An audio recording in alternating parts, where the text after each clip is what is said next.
Paano po nangyari?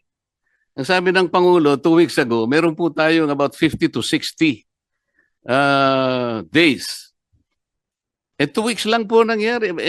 Meron po tayong stock. Bakit sumipa po ng 120%? Yun po yung tinatanong ko. Nag-react po lahat ang ating mga sektor, agriculture, transport, lahat na po. Kaya nga po yung 230 billion na sinasabi ng ng DBM, na gano'n na eh.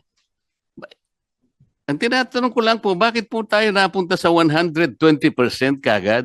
Bakit naging 110, 120 pesos ang average po ng liter ng diesel? At yung po namang gasolina, 62%. Bakit hindi po natin tinanong man lang, bakit po nagkaganon? Akala ko po ba tinitingnan natin? Ano po ba yung explanation dito?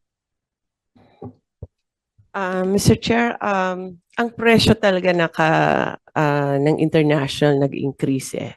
And we will check the vessels na mini-mention ni Senator Marcoleta.